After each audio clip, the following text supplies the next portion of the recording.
Bienvenue dans ce nouvel épisode d'Excetero, etc., un podcast queer positif. Parce que oui, on peut être queer et être heureuse ou heureux. Je m'appelle Pauline, je suis queer, j'ai 37 ans et je suis une personne grosse, demisexuelle, pansexuelle et panromantique. Queer, ça veut dire pour moi hors de la cis-hétéronormativité et accessoirement en lutte contre le patriarcat. J'ai contacté mon invité du jour sur les conseils de Sohan sur l'épisode 9 de la saison 2. Son univers graphique m'en a mis plein les yeux. Des sirènes lesbiennes, des références à Baldur's Gate 3, des licornes et des chats. Oh là là là! Nos échanges étaient si doux, ça m'a fait un bien fou. On se croirait presque dans un rêve. Bonjour Eve. Bonjour. Oh, quelle belle intro. Oh, merci. C'est ce que je préfère préparer dans mes interviews. Je m'amuse. Ah, c'est incroyablement... Oh là là, ça met du baume au cœur. Donc, bonjour Eve. Quel est ton prénom et quels sont tes pronoms, s'il te plaît? Bonjour. Eh bien, je suis Eve et j'utilise le pronom elle. Je suis une meuf. Ok. Où est-ce que tu te situes dans la queerness dans notre grande famille choisie LGBTQIA+, en ce moment? Les questions sont déjà compliquées dès le départ. Non, en fait, le truc, c'est que moi, si tu me demandes à moi, je me considère comme bi-pan. Ouais. Mais j'ai beaucoup de mal à l'affirmer, en fait, parce que j'ai l'impression d'être une gigantesque fraude. Oh. Parce que je suis en couple avec un homme cis-het depuis 15 ans. Et donc, je ne vis pas... matériellement, je me considère comme une personne hétéro, quoi, on va dire. Voilà. Mais pas dans mes goûts, ni dans mon intimité, ni dans... Voilà. Mais voilà. Bref. Et ce qui m'intéresse, c'est ce que toi tu penses et ce que les gens pensent, on s'en fiche.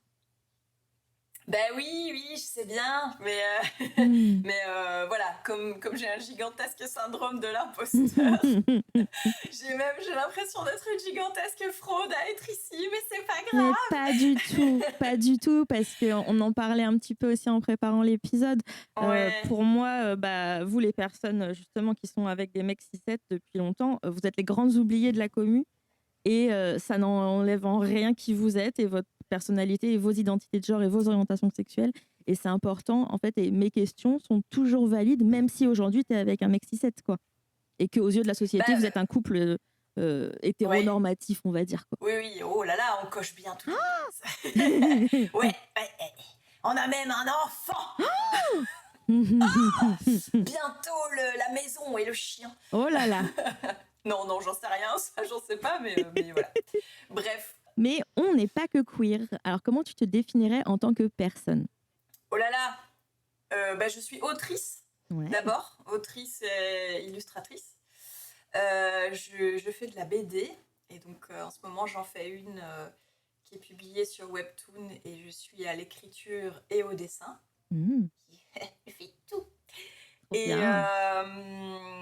oui, donc artiste. Je suis bruxelloise. Je suis aussi alsacienne. Je suis très très geek. Et neuroatypique aussi. Je pense que ça prend une grosse place. Ça prend de plus en plus de place en fait dans ma vie. Et puis daronne aussi, voilà. Ouais. Et ta daronnerie est posée par rapport à un être qui a à peu près quel âge? 6 ans et demi. Oui, ok. Oui, 6 ans et demi, ça commence à être bien grand. Ouais. Ça commence à lire. Ouais. C'est trop chouette. Que fais-tu dans la vie et comment occupes-tu tes journées? Et là, je parle en termes de salariat ou d'indépendance, études, chômage. Comment tu fais? Eh bien, je fais du dessin. Parce que j'ai l'immense chance de vivre de ma passion. Donc, en tout cas pour l'instant, parce que c'est toujours précaire. Et oui, ça reste des métiers précaires. Donc, ça occupe mes journées et ça me permet en même temps de vivre. ce qui est une énorme chance. La BD que je fais sur Webtoon, c'est ce qui occupe, ça me fait un temps plein, grosso modo. Voilà. Okay. Et donc, voilà, j'emmène mon môme à l'école et puis je reviens à la maison, je me fais une théière, je m'installe dans mon canapé car je travaille depuis mon canapé. Et je travaille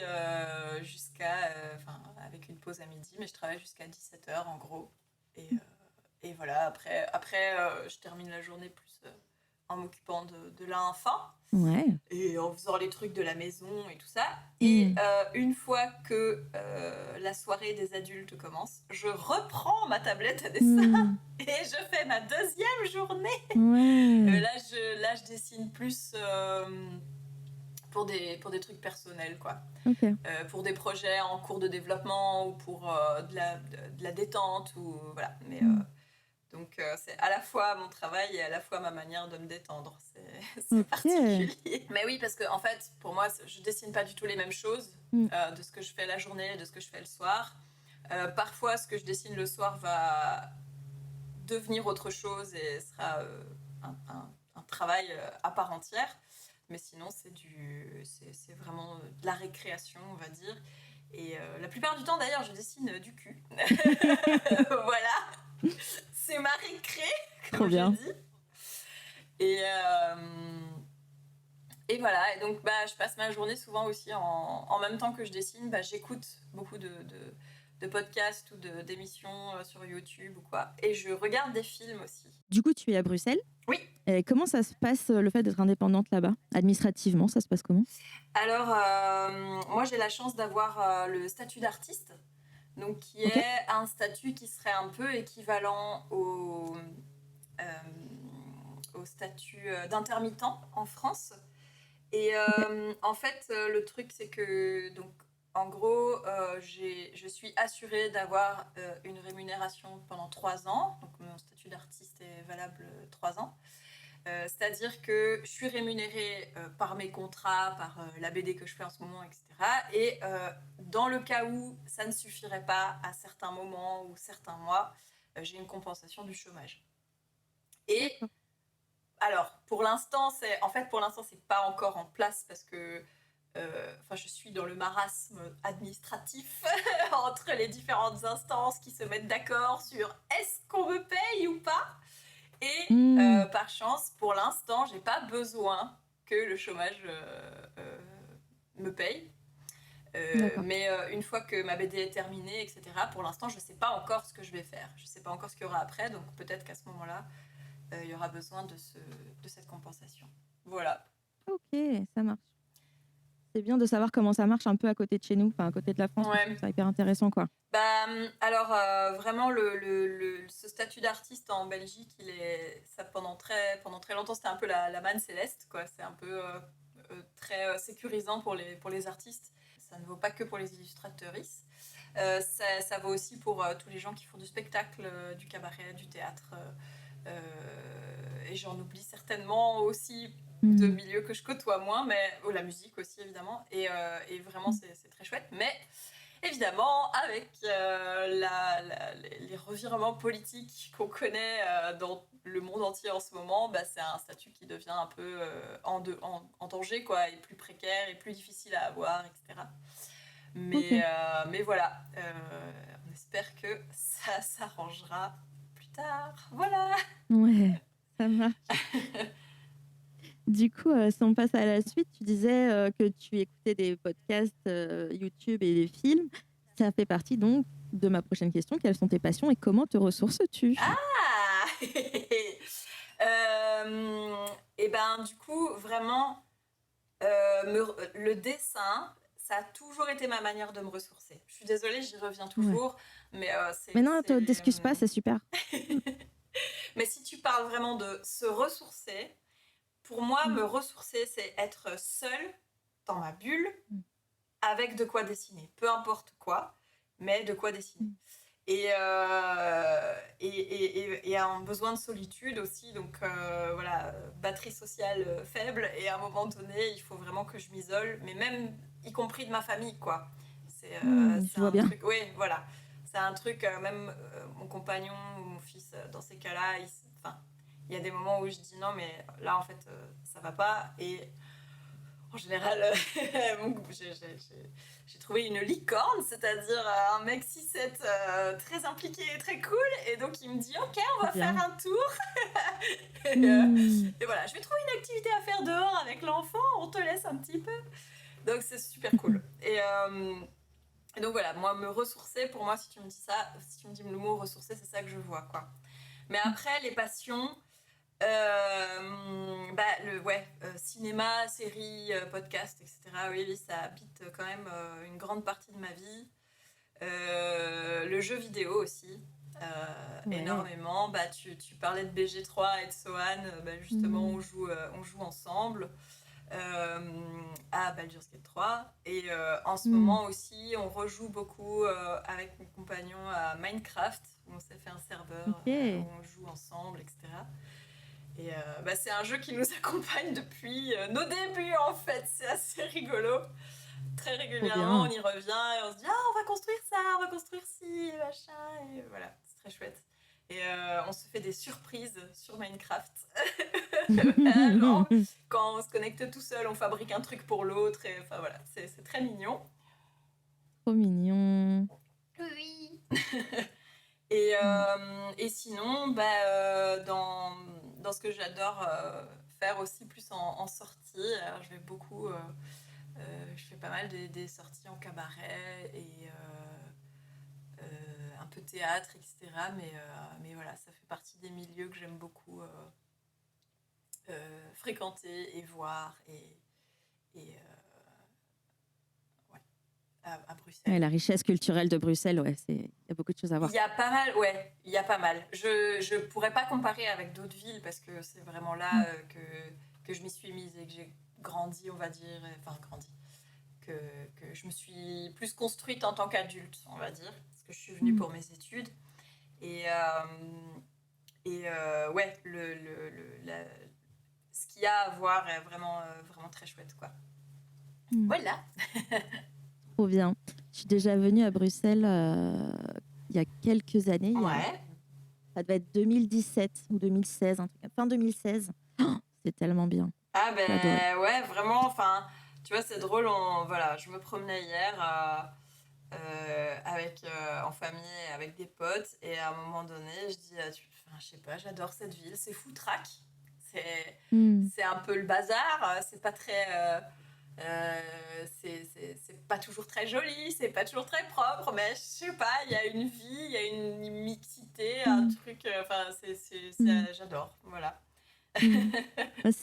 C'est la ville où à l'époque j'avais demandé ma femme en bébé. Donc on était dans un bar et on allait se marier pas très longtemps après. Et je me suis mis à genoux et je lui ai demandé si elle voulait faire un bébé avec moi. Oh non, elle a c'est dit beaucoup oui. trop mignon. Oh là là. Et pour moi, Bruxelles, c'est ça, c'est la demande en bébé, quoi. Ah bah ouais. Oh là là, quel souvenir. Ah ça, c'est trop chou. Ouais. Trop mignon. C'était trop mignon. C'est un beau moment pour nous. Est-ce que tu pourrais nous raconter ton coming in quand tu as compris ton identité de genre et où ton orientation... Est-ce que tu pourrais nous raconter ton coming in quand tu as compris ton identité de genre et ou ton orientation sexuelle? Ouais, ça s'est fait en 2 temps. En fait, quand j'étais ado, j'avais déjà un peu une attirance. Enfin, je suis allée à mes premières Gay Pride à ce moment-là, etc. Tu vois. Et j'avais pas vraiment eu encore de relation. Et je suis tombée amoureuse d'une meuf. Mais c'était pas réciproque. Elle s'est mise avec une autre personne. Enfin, voilà. Et du coup, j'ai un peu enterré mes sentiments. Enfin, je me suis dit, bon, tant pis. Voilà, c'est pas cette personne-là. Et je suis tombée ensuite amoureuse de mon compagnon avec qui je suis toujours aujourd'hui. Et du coup, au début de notre relation, quand je suis tombée amoureuse de lui, je me suis dit, du coup, en fait, je suis hétéro. Et je me suis dit, en fait, c'était peut-être que cette meuf, j'étais pas amoureuse d'elle, et c'était juste une amitié très forte, la fameuse.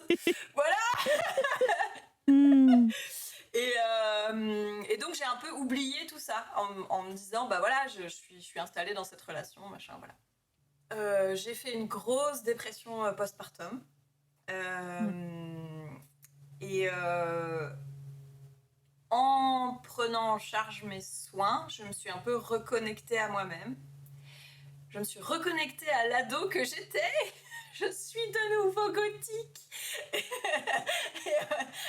Par exemple, là, il se fait que, oui, je suis avec un homme, enfin, je suis dans une relation hétéro, mais il y a clairement pas que ça qui m'attire. Et enfin voilà, j'ai un peu reconnecté des trucs en disant, ok, en fait, à un moment donné,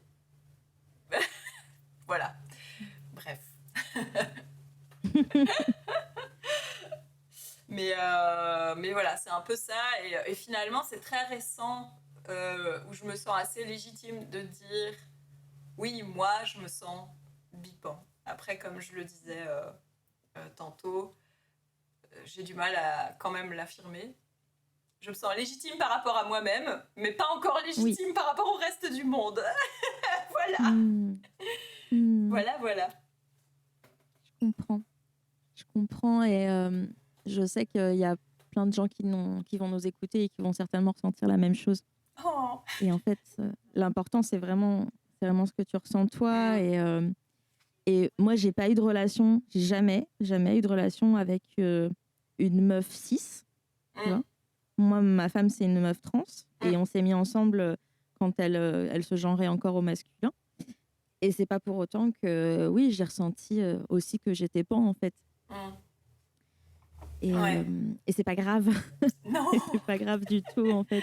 Et tu parlais de légitimité et de fraude et tout, mais en fait, ta queerness, elle déborde dans ton travail, en fait. Ben oui, alors c'est vrai. Oui, de fait, oui, pour le coup. Oh, si peu.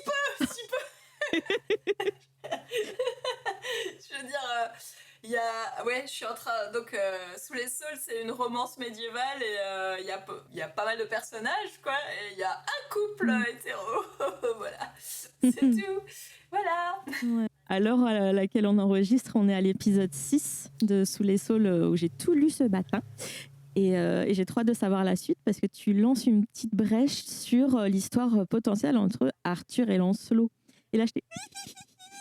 Ah ouais, alors, ça, je te fais un midi-spoil. Autant moi, c'est une légende que j'adore, autant j'ai voulu lui donner une petite place plus comme hommage, mais ça va pas forcément prendre de la place dans le récit Sous les saules, tu vois. Oui, bien sûr, mais au moins de l'évoquer, là, j'étais là, j'avais jamais pensé à ça.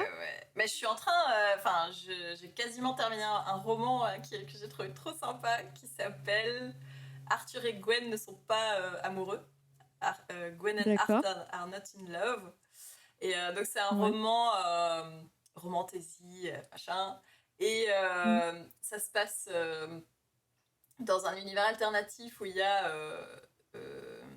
eu le roi Arthur et où c'est devenu un peu un espèce de messie. Il y a une religion arthurienne, on va dire. Et certains la suivent, d'autres sont plus chrétiens, etc. Et il y a une princesse qui doit épouser un prince, sauf qu'elle est lesbienne et lui est gay. Et ils retrouvent ils découvrent leur secret, ils se couvrent l'un l'autre en fait. Et à un moment donné, on découvre, je suis désolée, je spoil, mais ils trouvent des anciens écrits sur Arthur et Lancelot. Et là, on se dit, en fait, peut-être qu'on devrait pas avoir si honte d'être ce qu'on est. Voilà, c'est trop chouette à lire. Vraiment, c'était trop chouette à lire et j'étais trop heureuse de lire ça dans une histoire. Enfin, voilà, c'est Arthur et Lancelot. J'ai pas tant lu des trucs où tu as du Arthur et Lancelot, on va dire. Mais quand je le vois, je suis là genre, mais oui. Ou le trouble Arthur Lancelot Guenièvre, quoi. Ça aussi, je trouve. Oh là là. C'est un bon trouble. Ouais. J'ai noté. Oui, tu peux, vraiment. C'est très chouette. J'aime beaucoup comme sont écrits les dialogues. C'est très sympa. Trop bien.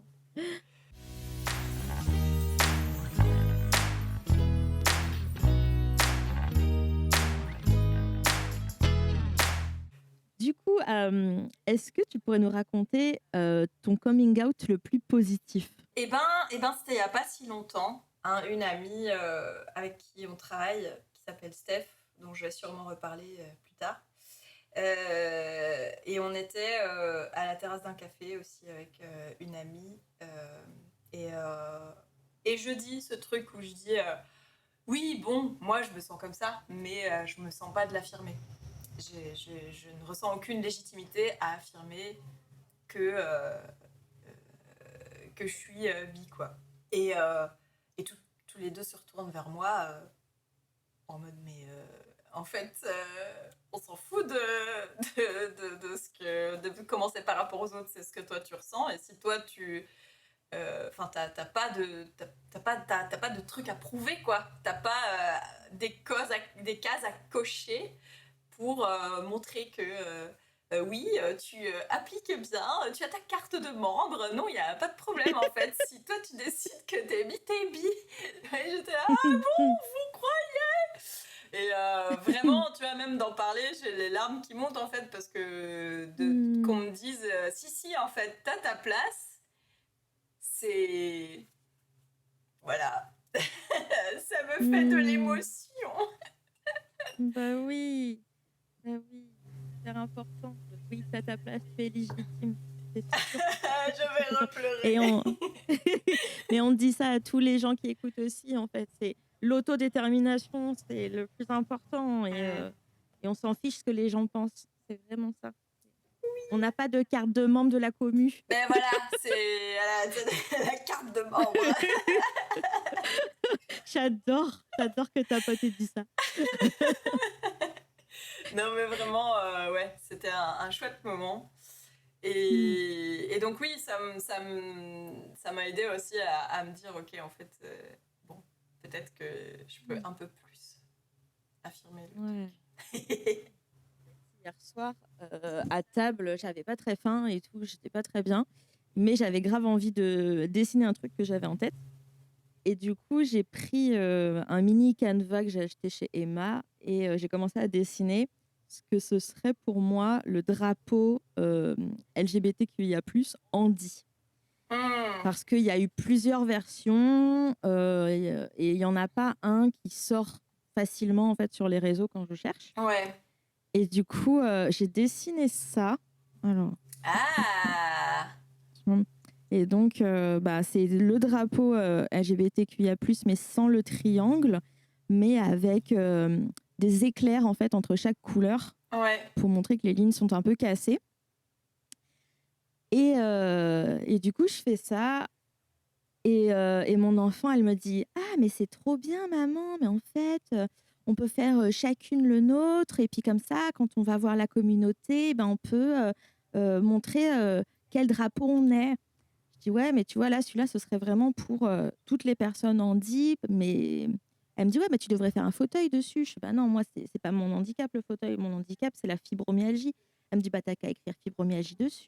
Et puis, comme ça, ce sera parfait. Et puis, moi, je vais faire celui-là. Et puis, maman, elle va faire celui-là. » Je dis « Bah, elle me dit « C'est important, comme ça, on montre à la communauté. » J'adore. Jo de ses 7 ans, là, c'est tellement naturel pour elle, tu vois. Ouais. Mais ça, enfin, moi, j'adore ce genre d'anecdote avec les mômes, parce que, en fait, vraiment, j'en peux plus d'entendre les gens qui veulent protéger, je fais des gros guillemets, les enfants en cachant une partie des gens, en fait, tout simplement. Et même au-delà de cacher, même en dénigrant, etc. Alors que pour les mômes, ça n'a aucune importance à la base. Enfin, malheureusement, ça se construit vite. Ils sont vite influencés par le reste du monde, mais purée, voir comment c'est simple de leur dire « Bah ouais, c'est comme ça. Ok, ça marche. C'est aussi simple que ça, vraiment. C'est clair. Ouais. Ah, mais j'ai une anecdote qui me fait toujours rire avec Sylvain. Donc, Sylvain, c'est mon môme. Et en fait, l'autre jour, il vient... Enfin, on est à la maison et on dit « Ah, ça fait longtemps qu'on n'a pas invité Machine et Bidule. » J'anonymise. Ça fait longtemps qu'on n'a pas invité Machine et Bidule. Machine et Bidule, c'est un couple de meufs. Et là, Sylvain, du haut de, à l'époque, 5 ans et demi, ça fait 1 an, genre, tu vois. Du haut de ses 1 an et demi, de ses 5 ans et demi, il me fait « Ah, mais c'est qui déjà ?» Et je lui rappelle, et il me fait « Mais Bidule, c'est l'amoureuse de Machine. » Et je lui dis « Bah oui. » Il dit « Mais ça, c'est pas possible. » Je lui fais « Comment c'est pas possible ?» Et à l'école, on m'a dit que c'était pas possible. Je fais ok. À l'école, on t'a dit que c'était pas possible. Mais à la maison, t'as vu Machine et Bidule, t'as vu Truc et Chose, t'as vu, tu vois. Du coup, pourquoi ce serait pas possible? Ah oui, c'est vrai. Ah oui, mais pourquoi on me dit ça à l'école, du coup? Je fais, je sais pas, parce qu'il y a des cons à l'école, manifestement. Et du coup, c'est clair. En fait, moi, de voir ça, ce truc qui m'a sorti comme ça, je me suis dit, mais qu'est-ce que... Enfin, ça va tellement vite de leur mettre dans le crâne des trucs comme ça. Et c'est tellement dur de les ressortir après. Nous, quelque part, on a la chance de... Enfin, je sais pas si c'est une chance. Enfin, bref, je reformule. Nous, on a un entourage hyper diversifié où il est confronté à tout ça. Et donc, pour lui, c'est naturel, c'est normal. Et en même temps, il y a tellement de mômes. En fait, je pense que dans la plupart des familles, les mômes, t'as beau leur dire « Oui, c'est possible, les couples homo, oui, c'est possible de transitionner, etc. » Mais qui, en fait, ne le voient jamais dans leur quotidien, tu vois. Et donc, bref. Je me dis, et du coup, si les enfants ne le voient jamais, comment ça peut prendre corps pour eux? Je sais pas. Exactement. Tant qu'il n'y a pas de représentation, en fait, ça ne peut pas marcher. J'ai eu l'information comme quoi on cherchait des témoignages de familles queer en ruralité. Du coup, c'est ce que je vis. Par rapport au décès de Caroline Grandjean qui s'est suicidée à cause de l'homophobie. Et en fait, donc, j'ai été interviewée pour France Info uniquement à l'écrit. Et j'ai raconté que nous, en fait, au début de la transition de Lisa, et encore aujourd'hui quand on le peut, en fait, on se fait un plaisir d'aller chercher l'enfant le vendredi devant l'école. En fait, c'est le vendredi où il y a vraiment tous les parents, il y a tout le village qui est là. Et nous, on se tient la main devant l'école et on s'embrasse devant l'école. Et on se fait un petit bisou et c'est important pour nous de montrer la représentativité, en fait. Et que ce soit les familles ou les enfants qui sortent de l'école, en fait, on voit que c'est possible. Exactement, c'est ce que tu disais. On a beau le dire, c'est un concept, ça existe, mais si on le voit pas, on peut pas le vivre, en fait, et on peut pas se l'imaginer. Donc la journaliste a choisi de mettre ce passage-là dans son article, et je sais pas pourquoi j'ai fait ça. Je sais pas pourquoi j'ai fait ça. Je suis allée voir les commentaires juste après la parution. J'ai peur, vraiment, j'ai peur. Il y a quelqu'un qui a dit quand même, elle pourrait se retenir. Se retenir 5 minutes de ne pas s'embrasser devant les enfants, quand même, c'est indécent. Eh ben, tant pis. Tant pis pour cette personne. On aurait dit la même chose à un couple hétéro? Enfin, bref, la fatigue. Mais non, mais jamais. Enfin, voilà. Et en fait, il y a quelqu'un derrière qui disait Brassens n'avait-il pas dit les amoureux qui se bécotent sur les bancs publics? Non, mais tu vois un peu le contexte des personnes qui commentent aussi, tu vois. Oula! Mais voilà, on s'en fout. Ça choque partout. Tant pis, en fait, je m'en fous. Moi, j'offre une possibilité à mon village et aux parents et aux enfants de mon village de voir deux meufs qui s'embrassent. Et tant pis. Voilà. Grave. Et en fait, c'est très bien. Et go for it, parce que zut. Et puis c'est ouf de parler de Brassens, parce que Brassens, maintenant, c'est de la culture validée, alors qu'à son époque, il était hyper décrié. Enfin, On souffle vraiment la fatigue. Donc voilà, zut. Hein. Ouais, c'est ça. Bon. Pourrais-tu nous parler d'une relation amoureuse ou amicale positive et comment cette personne te rend heureuse? Si c'est possible, du coup, je vais parler d'une relation amoureuse et d'une relation amicale. Mais oui. Parce que, quand même, Rémi, qui est mon partenaire, l'homme avec qui je suis, est vraiment une personne importante quand même. Et clairement, je serais pas là où je suis sans lui, quoi. C'est-à-dire, j'aurais pas réussi à faire de la BD, à avoir suffisamment de force, en fait, pour me dire si ça vaut la peine et ce que je fais, ça vaut la peine. Je vais repleurer. C'est vraiment c'est un HSBC, quoi. C'est un homme blanc, cis, hétéro. Il est vraiment la totale. Et pourtant, il est formidable sur, je pense, tous les aspects. Et donc, oui, c'est une licorne. Appelons-le la licorne. On est tous les deux neuroa. Clairement, lui, il est aussi... voilà, pas diagnostiqué, mais bon, j'ai peu de doutes. Qui a le temps de se faire diagnostiquer, en fait? Et vraiment, voilà, comportement... mais on se rejoint sur plein d'aspects aussi. Et ma take, ça devrait pas être à moi de le dire, voilà, mais ma take, c'est qu'il est très très beaucoup demi, donc demi-sexuel. Et lui, alors, ça fait partie de ses défauts de HSBC. Lui, il dit non, mais moi, je m'en fous des étiquettes. Voilà. C'est son petit défaut. Le reste, ça va. Et donc, voilà. Et à côté de ça, vraiment, c'est le meilleur soutien de ma vie, quoi. Clairement, il est très, très impliqué en tant que parent. Il est hyper à l'écoute de tout le temps. Voilà, ce que je disais avant, si j'ai besoin d'un moment, si j'ai besoin de me ressourcer, recentrer, c'est le premier à dire bouge pas, je prends le truc en main, ça va le faire. Par exemple, je me sens pas avoir une charge mentale en tant que mère. Voilà, c'est bizarre, mais je sais que ça existe, hein, pourtant, voilà, mais j'ai une charge mentale d'adulte.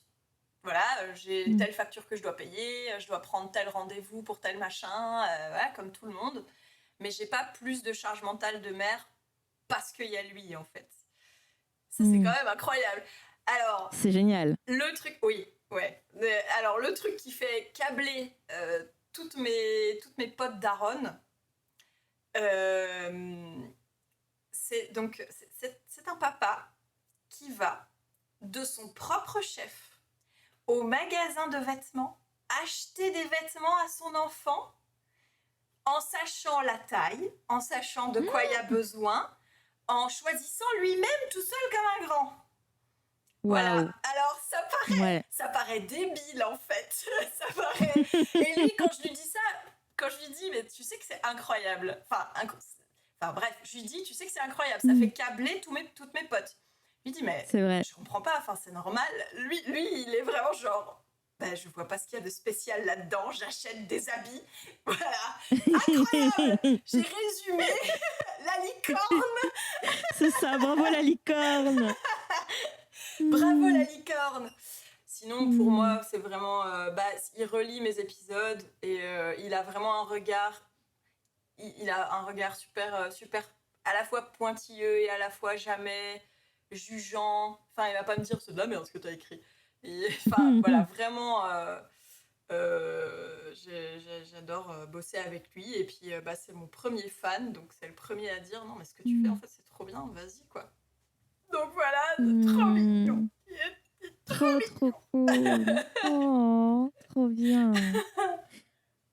trop mignon. Ça fait du bien d'être soutenu. C'est super. Bah ouais, vraiment. Et de nouveau, c'est terrible à dire, mais dans mes potes qui sont aussi des meufs artistes en couple hétéro, c'est horrible, mais en fait, c'est rare. C'est horrible à dire, ça me brise le cœur de le dire, mais j'en connais plein où leurs gars soit dénigrent ce qu'elles font, soit sont pas plus soutenants que ça, soit voilà, il y a un truc, c'est chaud.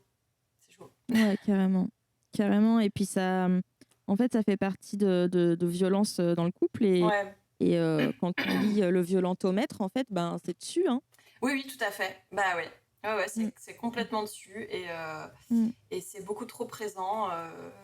Ça saoule. Ouais. Voilà. Et tu voulais nous parler d'une amie, du coup, ou d'un ami? Et ben c'est une personne non binaire, donc une amie. Ouais. Et c'est Steph, avec qui je travaille aussi, en fait. Et donc Steph est rentrée dans ma vie il y a quelques années maintenant. Et c'est une rencontre assez rigolote parce qu'on s'est rencontrés en se partageant, enfin, elle m'a partagé plutôt ses fanzines de cul. Voilà. Trop bien. On se suivait, on était mutus sur Instagram parce que on traîne un peu dans les mêmes milieux queer de Bruxelles et elle écrit beaucoup sur les cabarets bruxellois. Et donc, je suivais son travail sur Insta. Et un jour, elle parle de ses zines, de sa collection de zines, en fait, un peu érotique, hein, et en disant, les exemplaires sont consultables, etc. Et je dis, moi, ça m'intéresse. Et du coup, on s'est rencontrés IRL. Et en fait, c'était, j'ai envie de dire, un coup de foudre amical, quoi. Vraiment trop chouette. Et du coup, je suis trop contente de l'avoir dans ma vie parce qu'on fait plein de projets ensemble. C'est aussi quelqu'un qui est hyper soutenant et qui... Et elle fait partie de mes relectrices aussi. Steph et la licorne, pardon. Steph et la licorne, c'est vraiment les deux personnes qui relisent tous mes épisodes et qui m'aident à corriger certains dialogues ou certains aspects du scénar. Et donc voilà. Et on travaille même sur un recueil ensemble actuellement et tout. Donc voilà. Et c'est quoi son hâte? C'est L'encre déborde. D'accord. Je pense. Okay. Je pense que Yael fait un travail d'archivage des événements queer de Bruxelles. Et c'est hyper important. Enfin, moi, je trouve ça génial parce que c'est des trucs intangibles, en fait, que quand tu les vois, après, ça, entre guillemets, n'existe plus, à part des photos, voilà. Et donc, d'avoir des témoignages écrits, c'est vraiment génial, quoi. En plus, bien écrit, accessoirement. Voilà. Ouais. Trop bien.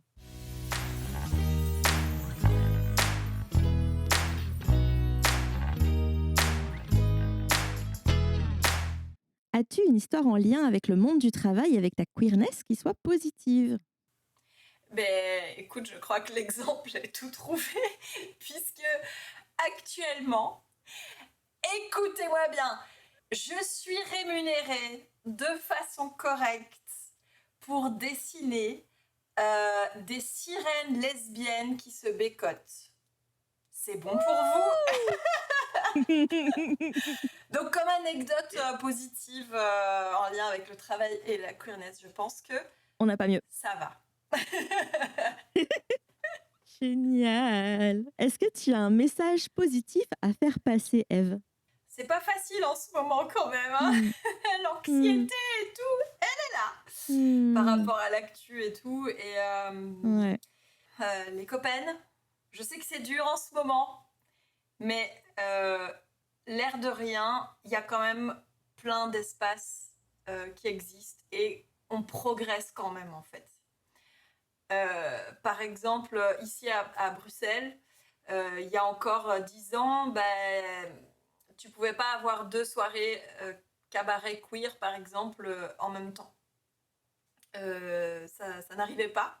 Et maintenant, chaque week-end, tu sais pas quoi choisir, quoi, à aller voir. Et puis dans les livres et dans les BD et même dans les séries aussi, il y a encore beaucoup de trucs nuls, mais je trouve vraiment qu'on progresse, qu'il y a vraiment il y a des auteuristes qui produisent des récits qui sont vraiment géniaux, qui sont queer et qui ont leur place et qui prennent cette place aussi, c'est important. Et donc je trouve que l'offre par rapport à quand moi j'étais ado par exemple, elle est quand même vachement plus accessible et vachement plus large. Et ouais, moi, fallait que j'aille lire d'obscurs yaoi bizarres pour trouver de la représentation pas hétéro. C'est quand même un peu... Bon.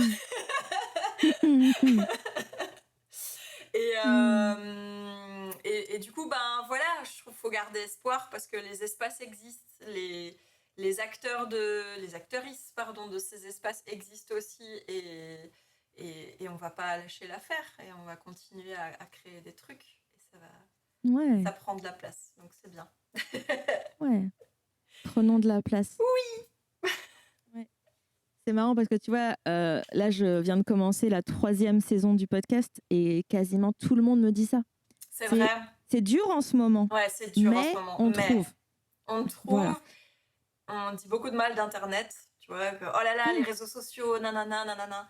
Mais en fait, je trouve que c'est aussi un espace. Quand t'es une personne queer, isolée, dans des villages ou dans des trucs comme ça, on en parlait avant, le fait d'avoir cette fenêtre sur le reste du monde, enfin, moi, Internet, c'était les débuts, j'ai connu les débuts d'Internet. J'ai connu les modems qui faisaient...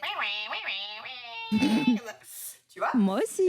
Oui. Et en fait, ça a vraiment fait partie de mon ouverture d'esprit et de ma culture queer, etc. Enfin, c'est vraiment par là que je suis rentrée par Internet. Et aujourd'hui, il y a énormément de trucs très délétères et très pourris, on est bien d'accord.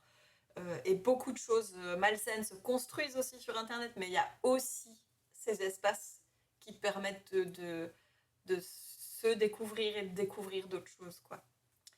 Voilà. Carrément, trop bien.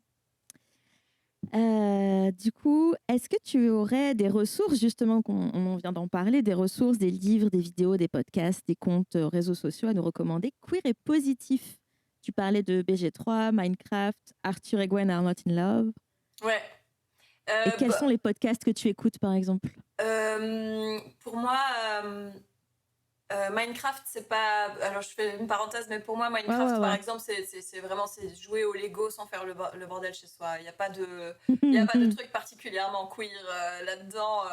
Voilà. Mais le fait de pouvoir, comme je dis, jouer au Lego sans mettre le bazar et sans dépenser un rein, c'est bien. Voilà, c'est vraiment ça, la joie. Mais sinon, en podcast, en fait, j'écoute beaucoup d'émissions politiques. Donc, je ne sais pas si c'est très, très positif. Mais par exemple, j'aime bien écouter les Twitch de Troublante Acide. Je ne sais pas si tu connais. Je ne connais pas. Si tu as l'occasion, c'est une meuf trans qui fait du react politique. Voilà, okay. Moi j'aime bien. Je ne suis pas toujours d'accord avec tout avec elle, mais c'est pas grave. Je trouve que moi je suis ok d'être pas toujours d'accord avec les gens, c'est ok.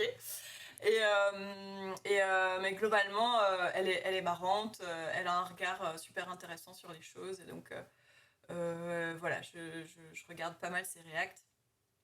Mais sinon, en queer positif, j'aurais tellement de trucs, il faut que je cible un peu, donc je te propose de te proposer plutôt des BD, de parler plutôt de BD. Carrément.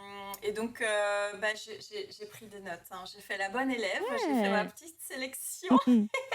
Merci. Et en BD, vous pouvez aller lire Les yeux fermés, Le Jardin Paris de Gaëlle Génillier. Je ne sais pas si tu connais.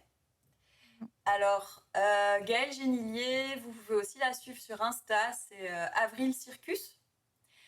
C'est fabuleux ce qu'elle fait, c'est tellement beau, c'est d'une beauté. Et Le Jardin Paris, c'est une BD qui est sortie en papier, qui se passe autour des années 20, si mes souvenirs sont bons, première moitié du XXe siècle en tout cas, dans un cabaret parisien. Et c'est très queer, mais et malgré le contexte de l'époque, c'est jamais, c'est jamais dramatique, quoi. Et alors, il y a aussi La Fontaine de Jouissance, voilà le titre, de Chameux. Oui. Donc Chameux, elle est aussi sur Insta. Donc c'est une BD, c'est une BD queer et érotique. La Fontaine de Jouissance, je pense que le titre, vous aviez compris. Oui, j'ai déjà vu passer, tout à fait. Ouais. C'est incroyable. Ah, c'est très très chouette. Et du coup, l'histoire aussi, c'est très sex positive. C'est plein de représentations qui sont jamais, qui sont toujours montrées positivement. Enfin voilà, c'est très chouette à lire aussi si vous avez envie de lire de l'érotique. Voilà. Il y a écrit « Enfin du cul, par des queers et pour des queers ». Oui, c'est bien résumé. Voilà. C'est bien résumé. Et après, en BD, toujours, vous pouvez aller lire N'importe quoi de Théodore Pralinus, aussi, qui est aussi sur Insta. Et lui, alors le gars fait une thèse sur le yaoi, s'il te plaît. Et donc, il écrit des romans, il écrit des BD. En webtoon, il a écrit Zani, Queen Cendrillon, qui sont dispo sur une appli qui s'appelle Ono. Et il a aussi fait une super BD sur Webtoon Canva. Donc, c'est la partie où Webtoon ne rémunère pas les auteurs, on va dire ça comme ça. D'accord. Webtoon Canva, où n'importe qui peut publier, tu vois. Une BD qui s'appelle Boys Will Be Boys. C'est très chouette. C'est très très bon, très très chouette à lire. Et puis c'est aussi plutôt des récits toujours positifs. Et puis c'est joli. Ouais, c'est c'est beau. Et son écriture, les histoires qu'il raconte et tout, vraiment, c'est très chouette. C'est très bien écrit toujours. Les dialogues sont trop bien. Enfin, allez-y, quoi. Et puis Charlie Jeannemort aussi. Oui.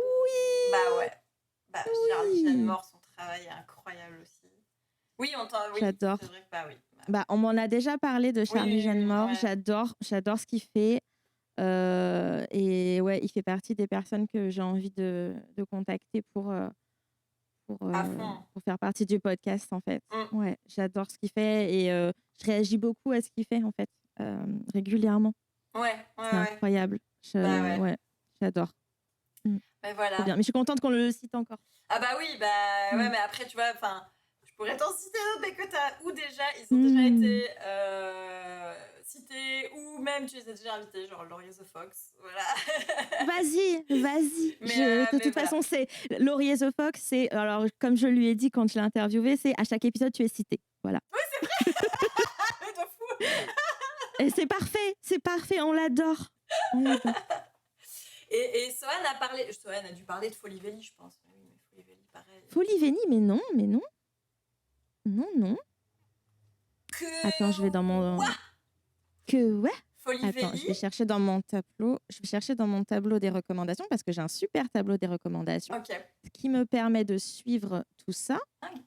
Donc, Johanna Folie Veli. Donc, pareil, allez voir et lire tout ce qu'elle fait. Folie Veli, donc c'est une nana qui fait de la BD et de l'illustration. Et j'ai pas les mots, c'est trop beau. C'est magnifique. Beau. C'est trop beau et vraiment son boulot est... On dirait du crayon de couleur mélangé à de l'aquarelle avec... C'est incroyable. Et il y a un truc dans ses traits, c'est mi-médiéval, mi-cocteau, mi... après, je dis ça, elle fait son truc, vraiment, enfin, Oui. elle fait son truc. J'ai pas envie non plus de trop comparer des artistes entre eux, c'est pas ouf Oui. non plus à faire. Mais enfin, ouais, son taf est incroyable. Vraiment. Des personnes à poil au crayon, enfin, c'est magnifique. Oui, C'est et magnifique. des lesbiennes avec des grosses motos. Je sais pas, en tout cas, c'était dans les derniers trucs qu'elle avait fait, il y avait des trucs là-dessus. Enfin, ah tiens, il y en a moins. Ah si, non, si, c'est revenu. mais vraiment, son taf est incroyable. Et donc, il y a, si je dis pas de bêtises, il y a 2 BD d'elle qui sont sorties. Il y a Humaine,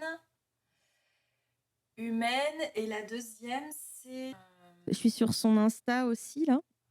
Bah déjà, rien que de voir des pubis poilus, moi, ça me plaît, en fait. Parce que j'en ai marre de voir des pubis. Ah ouais, bah ouais. Donc, il y a Devenir et Humaine. Très bien. Il y en a que j'ai oublié, dont je vais te parler, parce que c'est des copaines, donc j'en parle. C'est un collectif de 2, je sais pas si ça se dit, un collectif de 2. C'est les Nowhere Kings, et donc il y a 2 artistes, c'est The Nothing Maker sur Insta, et, attention le pseudo, Luposlipaphobia. Ok. Luposlipaphobia, ok. Si tu tapes Lupo, Lupo, et après slip. Je devrais trouver comme ça. Un slip. Ok. Ça se trouve. Et les 2 font des bouquins ensemble. C'est en auto-édition pour l'instant. Okay. J'espère que ils vont réussir à faire des livres qui seront sur les étals de toutes les librairies, parce que vraiment c'est fabuleux aussi. C'est très très beau. Leur staff est super beau. Et voilà, bah, c'est aussi se remplir les yeux de belles choses queer. Voilà. Oui, remplir les étagères et ouais, remplir les étagères partout, quoi. Ouais, vraiment. Là, du coup, c'est soit leur taf, il faut le trouver soit en convention, soit commander directement sur leur shop. Mais ça vaut le coup, hein, vraiment. C'est magnifique, c'est vraiment magnifique. Ouais. Oui. J'ai pas d'autres mots. Je découvre en même temps, là, c'est magnifique. Eh ben, ça fait plaisir. Écoute, ouais, trop beau. Tant mieux. Ben voilà, bah ouais, plus en BD. Du coup, avec tout ça, est-ce que tu aurais un ou une prochaine invitée à me recommander? Eh ben, n'importe laquelle des auteurices dont j'ai parlé. Ok. Vraiment, je pense que c'est des gens, c'est tous des gens qui ou ont l'air incroyables parce que je les connais pas en vrai, ou qui sont incroyables parce que je les connais en vrai et je sais qu'ils sont incroyables et formidables. Et donc, ouais, tu peux y aller. Et puis, j'ai envie de te dire, bah, why not l'ami Steph aussi, donc qui fait son travail d'archivage. Ouais. Qui aura sûrement plus de choses à dire sur les choses, sur le milieu queer plus bruxellois pour le coup. Mais je trouve que ouais, c'est un travail c'est un travail important, et puis il y a un travail militant derrière aussi qui est vraiment présent. Carrément. Et donc bah ouais, je suis un peu fière de bosser avec elle, du coup c'est chouette. Ouais, carrément. Ah, j'ai rencontré lors d'une conférence quelqu'un qui s'appelle John Samuel, qui est une personne incroyable et qui participe activement au Wikipédia, Wikicommon, tu vois, tout ça. Ah, trop et bien. Justement sur l'archivage des associations pour garder des traces de tout ce qui se fait dans la communauté, en fait. Ouais. Et c'est incroyable. C'est incroyable ce qu'il fait. Et pendant à la fin de sa prise de parole, en fait, je lui ai dit que j'avais un podcast et que moi, je prenais le parti de parler que de positif. Après, c'est vraiment une démarche que j'ai choisie, hein, mais ça peut pas plaire à tout le monde, évidemment, mais c'est aussi important de garder le positif. Et en fait, c'est aussi important de réactiver nos cerveaux pour garder le positif, parce qu'on a tendance à se rappeler que du négatif. Et là, de se forcer à préparer les épisodes et à repenser à tout ce qu'on vit de positif dans notre queerness, c'est hyper important. Et du coup, il m'a vachement encouragée là-dessus à déjà l'envoyer à toutes les assos LGBT de France. Ouais. Et du coup, c'est ce que j'ai fait. C'était trop bien. Ça a été hyper bien reçu. Et aussi à ouvrir mon TikTok. Du coup, j'ai lancé mon TikTok là depuis un moment quand l'épisode sortira. Mais c'est vrai que j'ai un bon accueil aussi sur TikTok. Alors, je suis super contente. Ah, trop bien. Ah ouais, c'est chouette. Voilà. Trop cool. Et ouais, ça revient toujours à ce qu'on disait sur le côté, sur la représentation, sur prendre la place et occuper l'espace et montrer qu'on existe, etc. Oui. Ah, j'ai dit on. Oui. Incroyable. Ben oui, ok. Et du coup, ça passe par là aussi, ça passe par l'archivage, ça passe par compter les récits, donner la parole aux gens. Ouais, c'est super important, je pense. Oui, ouais. Merci de faire ça. Oh, merci de faire ça aussi. Est-ce que tu as envie de dire merci à un ou une inconnue?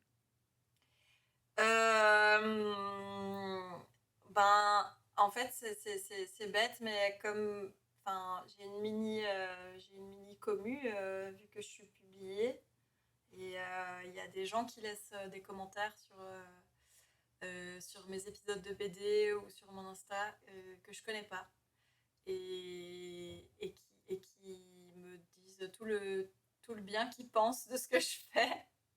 Et merci en fait. Merci à vous, c'est incroyable.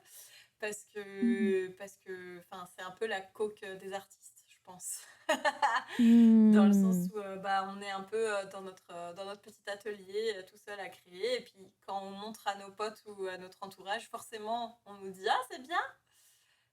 parce que dans ma tête, ils ont ce regard un petit peu biaisé de on t'aime, donc on aime ce que tu fais.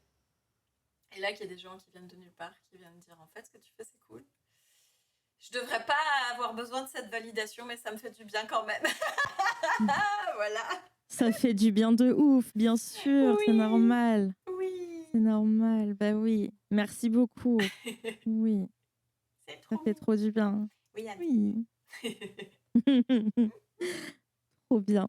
Et du coup, j'ai une dernière question bonus. Ouais. Ça va être, pourquoi tu as accepté de faire ce podcast? Mais parce que tu m'étais très sympathique.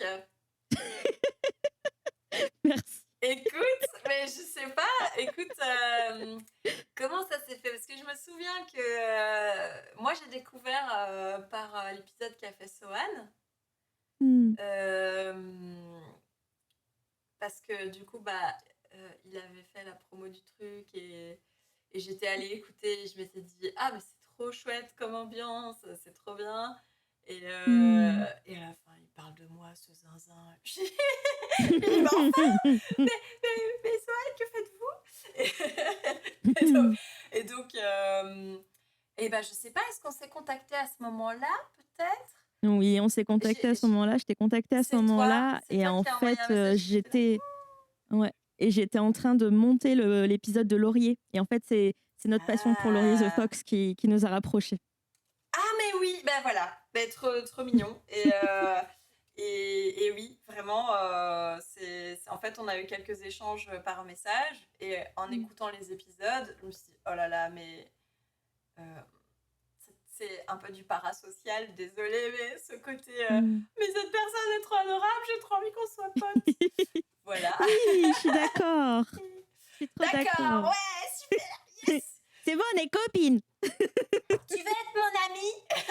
Oui. J'ai fait ça aussi, oui, avec Amélie, tu vois. C'est genre, je sais pas faire, est-ce que tu veux être ma copine? Elle m'a dit oui. Eh ben, très bien, alors c'est parfait, moi je veux bien qu'on soit copine. Et voilà, c'est la raison principale, hein, vraiment. Cool. Et après, c'est marrant parce que je me rappelle de nouveau dans nos échanges. Alors, toutes mes petites voix ont parlé. Dans nos échanges, j'ai dit « Mais t'es sûre de vouloir m'interviewer? Parce que quand même, moi je suis en couple hétéro. » Et tu m'as dit « Bah non, c'est important aussi. » Et donc ma petite voix qui défend ma légitimité, qui parle, elle existe quand même, elle existe, je ne l'entends pas souvent, mais elle existe. Elle me dit « Bah oui, c'est important, faut de la représentation aussi, regarde, il n'y en a pas. » Enfin, pas. Il y en a pas. Si, il y en a pas de ouf en fait, c'est vrai. Il y en a peu. Ouais, il y en a peu. Moi, mon ambition pour mes prochains projets de BD, ce serait de faire de la BD plus ou moins érotique, en tout cas de la romance, parce que j'aime la romance, entre en fait 2 personnes bi, mais qui seraient un mec et une meuf. Donc sur le papier, c'est un couple hétéro, mais dans les dynamiques, ce serait pas très beaucoup hétéro. J'adorerais faire ça, j'adorerais faire ce genre d'histoire, quoi, vraiment. Oui. Une histoire entre 2 personnes hétéro cis, mais que ça pourrait être lu par des personnes queer sans que ce soit trigger. Ce serait cool. Ouais. Sans que ça déclenche des triggers, plutôt, pardon. Ouais, ce serait trop cool. Avec des dynamiques queer, en fait. C'est trop bien. Bah ouais, voilà. Et en tout cas, pas des dynamiques hétéronormatives. Parce que, en fait, je lis beaucoup de romances.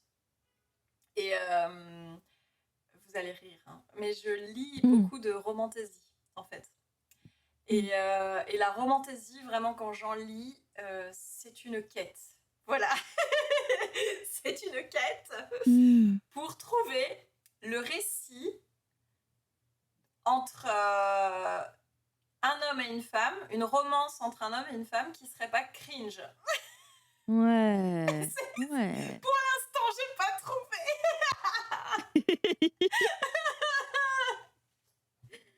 Oh. Bah, t'as pas le choix, t'es obligé de le faire, hein. Exactement. Allez, j'exagère. Si, il existe quand même des livres de romance un peu mignons, un peu sympas. Allez, si, il y en a. Mais souvent, il y a quand même un moment cringe, tu vois. Il y a les tropes un peu cringe de baisers volés, de trucs comme ça, de trucs un peu d'agression romantisée où tu fais, en fait, non, est-ce qu'on peut ne pas... Et oui, j'espère faire ça. Oui. Après, il y a sûrement des gens qui trouveront ça cringe quand même, mais c'est pas grave. Il y aura toujours quelqu'un qui va dire les amoureux qui se bécotent sur les bains publics. Hein. Ah oui, exactement. Merci pour ce rappel, effectivement. Mais on les emmerde. Exactement, oui. Eh bien, merci pour tout, Ève. J'ai adoré notre temps passé ensemble. Et merci beaucoup à toi. C'était vraiment un plaisir. Et c'était trop chouette. La preuve, tu vois, c'était trop bien. J'ai envie que ça continue. Oui. Mais voilà. Un autre jour. Voilà. Un autre jour. À bientôt, Ève. À bientôt. Salut. Si l'épisode vous a plu, parlez-en autour de vous. Ça pourrait faire du bien à une ou un proche. Etc. Podcast queer positif n'a pas de rythme régulier. Vous pourrez me retrouver quand les planètes seront alignées en termes de météo, santé physique et mentale, dispo des invités et bien d'autres facteurs encore. Vous pouvez écouter les épisodes d'Etc. Podcast queer positif sur toutes les plateformes. Toutes les infos sont à retrouver sur le lien Linktree. Je voulais vous dire encore et encore merci. J'adore recevoir tout plein de cœur chaque jour. Ça m'aide beaucoup à avoir la force de réaliser tout ce contenu numérique gratuitement. Plein de bisous et à bientôt.